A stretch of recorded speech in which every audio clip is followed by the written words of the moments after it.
Welcome back to FlatsClass University. We've got something for you Snook fans today. In fact, we're going to talk about the fall migration. I'm going to share with you the why, the when, and the where, all the setups, and some of the best artificial lures to tackle these fish. Let's go. Today we're going to really break down the pattern for fall snook first, where they move after the spawn, which tides trigger their bite, and which artificial lures get crushed. Whether you're fishing from a kayak, a skiff, or a shoreline, all these principles will apply. Let's start with number one, the snook migrating further back into the estuary. Like I said in the intro, after the spawn, which typically ends in September, in most places, there are some snook probably still spawning into October further south in the state of Florida, and maybe even in South Texas, because winter really doesn't start there until like December, January. But for most of us, the fall migration actually started in about the first or second week of October. The fish are sensitive to the photo light that is available to them, and that is really the trigger. Many of us believe it's the temperature, and that has a lot to do with it if you get some early fronts. But they notice, just like everything in the animal world, when the light starts to shrink, the hours of daylight start to shrink, the fish start to move. And the migration is like this. When they move back into those estuaries, they're staging in creek mouths, back bays that have a little bit of depth, but they still have areas that are shallow. Residential canal systems, which I'm very familiar with, growing up there in the Tampa, St. Pete, Clearwater area, many of my October, November, and Decembers were spent working dock systems and catching snook all the way up, into the new year.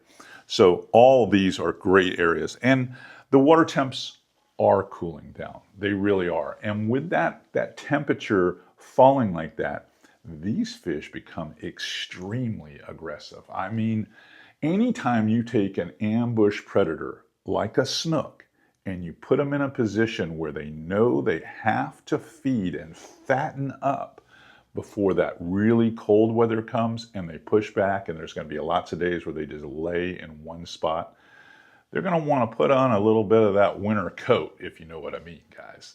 So let's move on to the second thing I think that's important. Why does it matter? Let me get the board set up. Okay, as those water temps start dropping, let's just say into the low 70s for the most part, because when you're in the fall, you'll have a cold front that comes through, and it may even drop water temps sometimes to 68, 67, and then it will bounce back to like 73, 74, 75. So let's just say low 70s to high 60s. When that happens, snook typically are moving further back in the estuary. So they're going to be around those residential canal systems or the bridges that lead into those canal systems. They're going to be on mangrove shorelines and points that are at the entrances to back bays. They're going to settle down in some creek mouths. And there's a couple of things here that I want to share with you that are going to matter. Number one, when you think of the points, the transition points like creek mouths and back bay entrances, you have to think about why those are good. They're good because there's enough tidal flow that will concentrate maybe finger mullet, pilchards, glass minnows. All of these are way high on the menu list or the diet of a snook that is an ambush predator that's getting ready for a hard winter. So those are the most likely spots you're going to find them, especially if you live south of Charlotte Harbor, or even up here where I live on the Nature Coast. Those are very popular places. Residential docks and bridges, like I said, those are no-brainers. If you live in a metro area like Tampa Bay, or even if the Punta Gorda Isles area, or you live over in Jupiter, these are natural places that have structure and cover that are perfect for ambush predators like snook. The structure basically draws the bait to it And the ability for a snook to hunt where he wants to hide anyway, well, it's irresistible. Mangrove points and shorelines. Now, these are places that I target on more or less the high water. If it's early morning, low light, I'll use topwater and draw them out. If it's, during the brighter hours of the day, I would probably use subsurface lures, whether that be paddle tails, more likely a Mirrolure like a Dean, like a Mirrodine is just this time of year. When you're in late October, early November, a Mirrodine is a snook angler's best friend. I put seawalls and spillways on here because a lot of my brethren on the east coast of Florida, where there's lots of residential canals and intercoastal waterways, these fish seem to like stack up on these warmer seawalls as we're moving into this period of time. And the spillways after a rain can be fantastic. Even seawalls too, because sometimes you'll find, like when I was fishing with Ryan Nitz over in Jupiter, you'll find culverts that come out of a seawall, and after a rain, you've got water coming off the streets and the residential neighborhoods, and they're pouring fresh water out. Lots of times in spillway situations, you've got some of the freshwater fish like tilapia and shiners and stuff that will get washed through on the spillway. And guess who's waiting on the other side? That's right, the linesider, the snook. All right, let me erase this and we'll get to the next section of the class. Moving water is everything. On a strong falling tide, bait's gonna flush from the creeks. Snook are gonna stack up in those drains and waiting for that easy meal. The incoming tide can be as productive near points and deeper troughs as clean water pushes the bait back in. So just remember this, avoid the slack water. The bite usually dies when the current stops rolling. So let's break it down right now on the board with my best tide windows. Now, this is something I teach over at FlatsClassUniversity.com.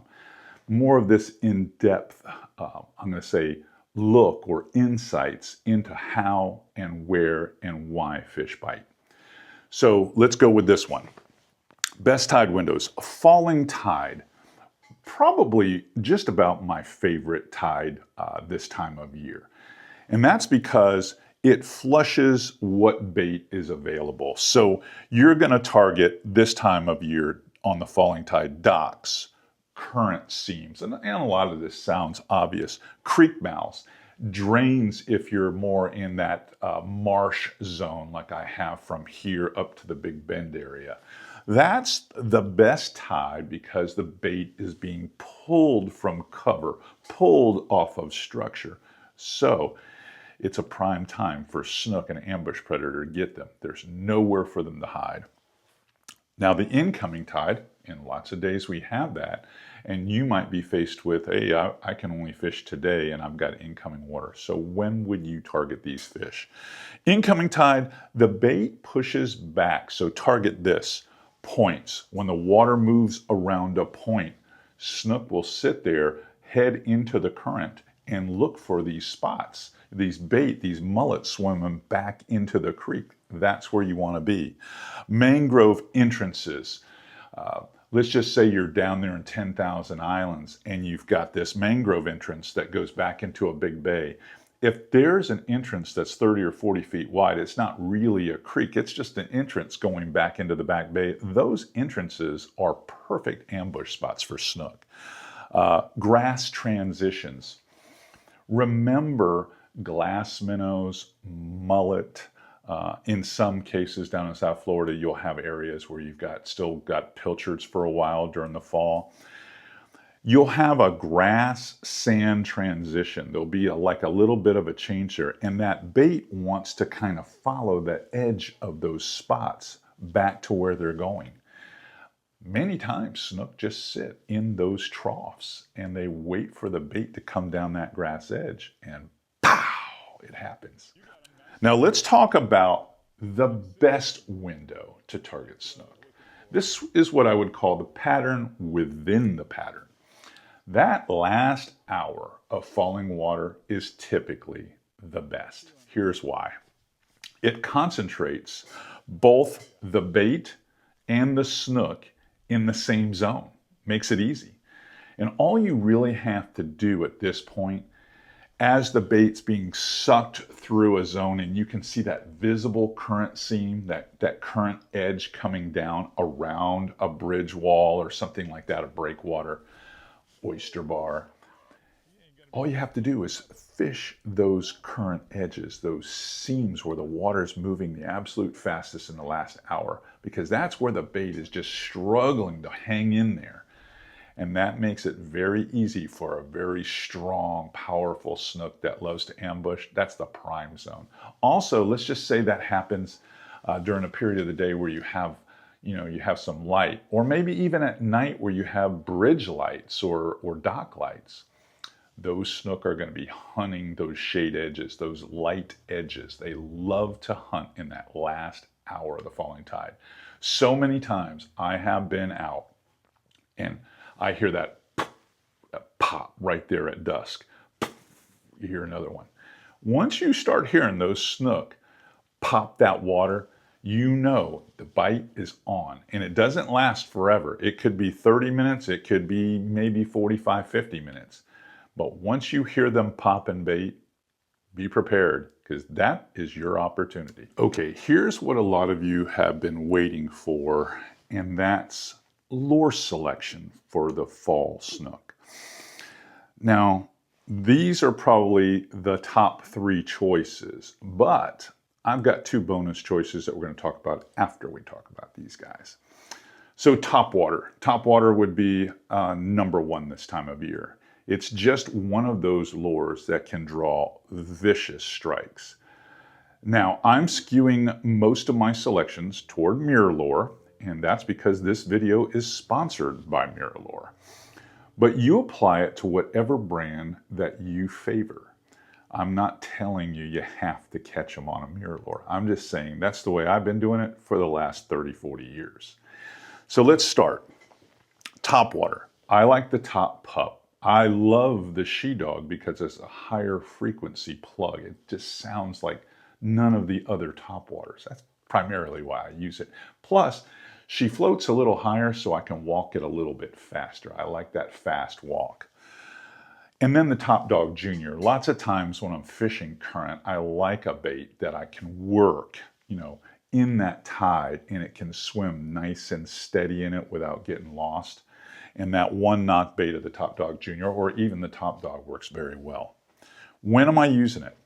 Low light moving water. Now, naturally, first light is what comes to mind, but last light works as well as an approaching front where you have those gray, cloudy days with a little bit of breeze, and you can find the lee side of that island, or you're in a canal system that has that lee wind side.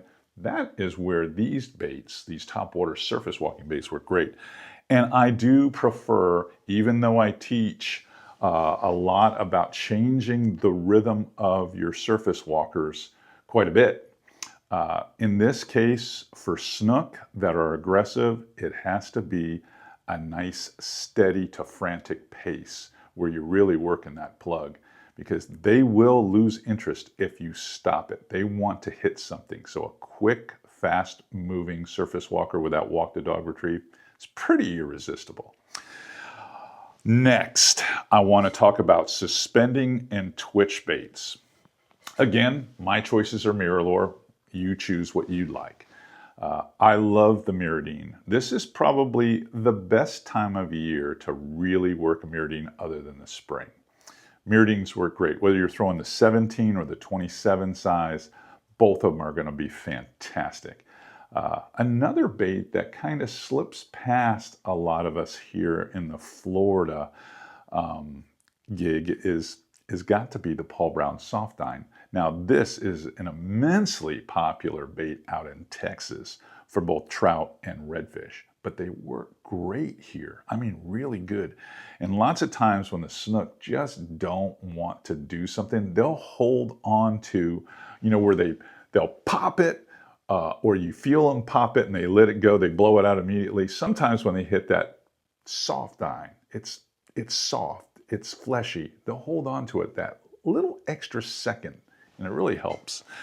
In this case, I'm using this bait more during the mid-tide, like halfway through the fall or halfway through the incoming. I like that mid-tide phase, or if I've got a little bit brighter light where I need that subsurface. Now I'm still throwing it next to shade lines, but I'm just kind of, or grass transitions, but I'm still trying to have it in the middle of the water column or just underneath the surface a bit where fish want to come up and strike it.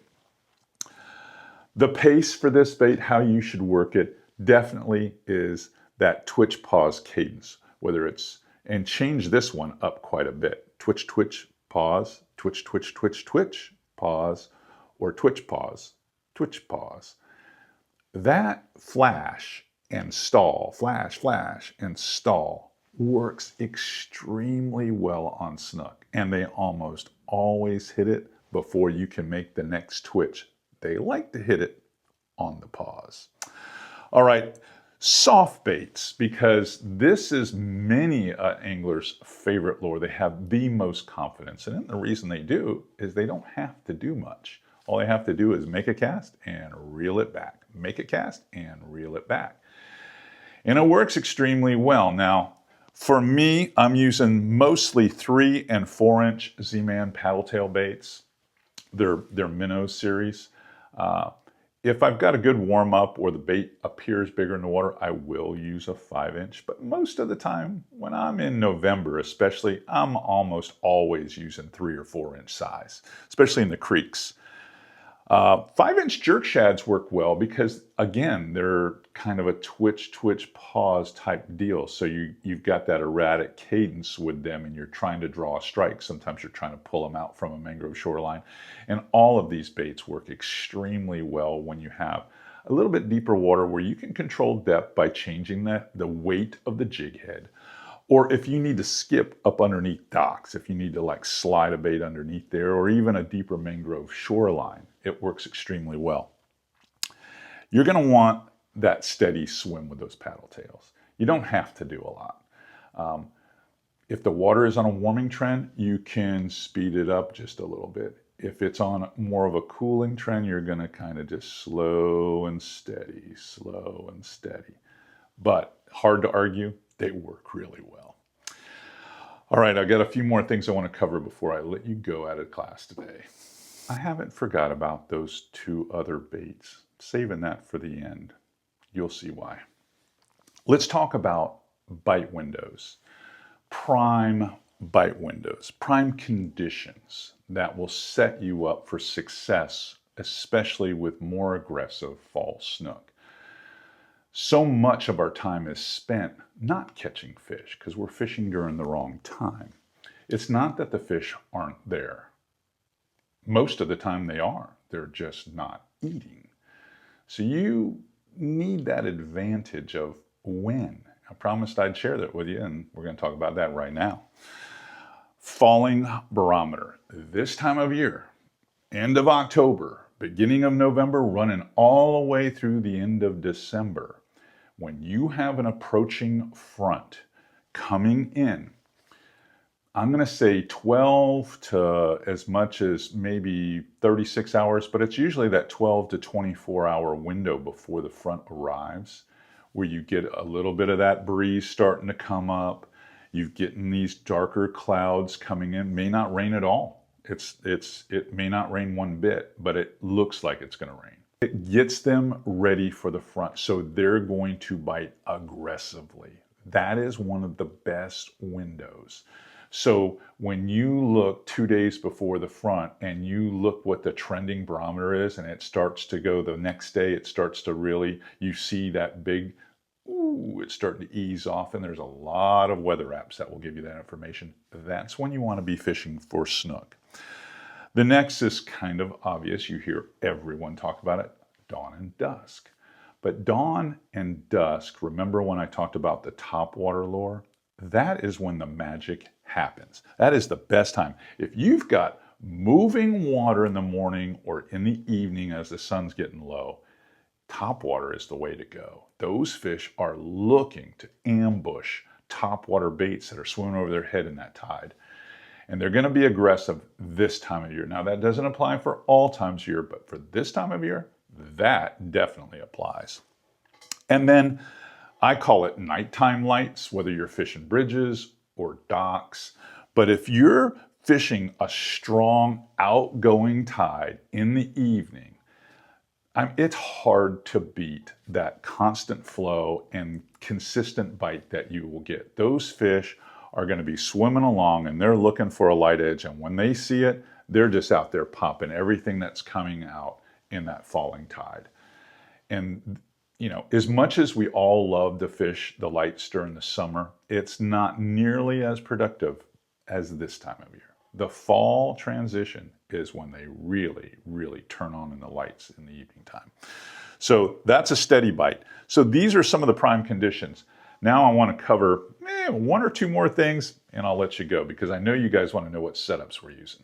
Setups, rod and reel setups. Very subjective, depends on the scenario that you're fishing, whether you're fishing, you know, fast, deep water, a spillway, a bridge, or if you're fishing maybe an open back bay flat. So there's going to be a lot of subjectiveness to this conversation. But in general, rule of thumb, rods. I'm almost always, because most of the time I personally am plug fishing with a casting rod, I'm using medium heavy fast. That's what I like to use. I like to use it in a 7-foot to 7'4" size.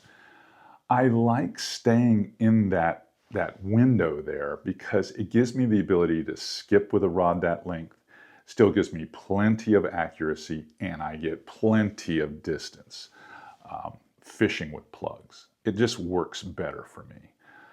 Some may argue, oh, I love using 7/6, and if you're throwing, you know, natural bait, that's fine, or something unweighted, that's fine, but you don't have as much control as you do with a shorter rod. So I'm just saying, you don't miss as much. Reels. If you're throwing casters, 150s to 200s are going to probably be the best suited, depending on whether you're throwing a big swim bait, or you know, you're trying to make a precision cast in there with skipping. You might want a 150. You might want to sight fish, and you're gonna, you know, the 150 gives you that little bit lighter line. You're fishing during the middle of the day, you're using some lighter line. Maybe you want to use the 150. If you're a spinning rod fan, you're probably gonna, for snook, you're probably gonna be using 3,000 and 4,000 size reels. Can a 2,500 catch them? Absolutely, it can. But lots of times, because of the reputation of snook with those long ripping runs, you want a little bit bigger reel that you can pick up more line, and it will dissipate the heat of the run through the drag washer system, because most of them have a larger arbor. So I prefer the 3,000, sometimes the 4,000 while fishing, you know, some structure, some heavier cover. Line. Again, depends on what you're throwing. If you're throwing a spinning rod, you're probably going to use 15 or 20. If you're throwing a casting rod, you're probably going to be using 20, 30, and some of you maybe even 40. Really just depends, again, on scenario. But braid is definitely the answer here. I like it.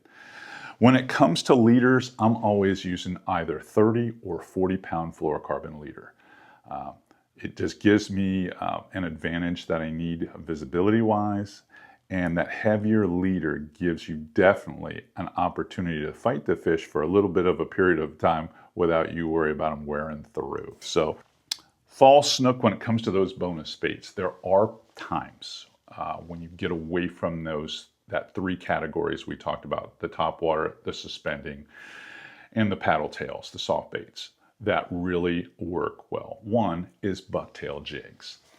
Now, if you're in a back bay, lots of times the fish are sitting up there and they're sunning after a front. You got post-front conditions.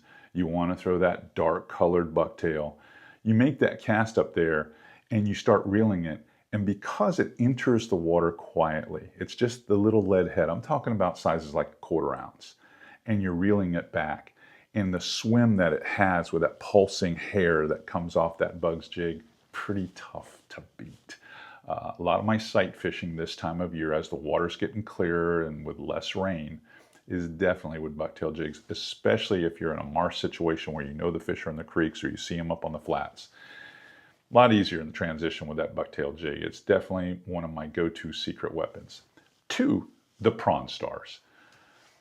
I don't know how many times I got to tell you guys, but the Prawn Stars may be the best artificial lure for inshore fishermen, period. There's nothing better. You can fish this in the bridge lights on the outgoing tide and let it come down the light line or the current seam, and it's going to catch fish. You can sight fish with it. You can skip it under docks. You can work it on a popping cork along a current seam that might be close to a deeper mangrove shoreline and pop it and draw a snook out. It's just, well, it's an unbeatable bait. It's hard for me to ever not have that in my bag now, all year long. Just works. And a lot of us right now have a lot of shrimp that are leaving the marsh. So those creek mouths with the Prawn Stars, money, money. All right, and lastly, the Mullitron line through, the deep version. Now, you're thinking, I like the 4.5, but I will use the larger 6 sometimes. But the 4.5 in the little bit deeper version, the heavy one, allows you to work around those residential docks, around those bridges. Anytime you've got deeper situation, you want to use this around cover or structure, that Mullitron with that nice steady swim, and the body doesn't roll too much, it's just that tail just kind of swims like that. It's a swim bait that delivers. A lot of my guys are huge fans in FlatsClass University with that Mullitron line through. So I'm just wanting to share it with the rest of you. That is also a fall bait. October, November, early December, that one is going to catch the big ones. Fall is all about the timing, the right tide, the right water movement, the right presentation. Master those and you'll find the snook. If this helped you pattern fall fish, drop a comment below, please, and tell me your favorite fall lure you've had success on. I'd love to hear about it. And remember, please, many of you who watch these videos do not subscribe. Please subscribe. I'd love it if you gave us that thumbs up and hit that subscribe button. Well, I'll see you tomorrow, right back here with another fantastic tip.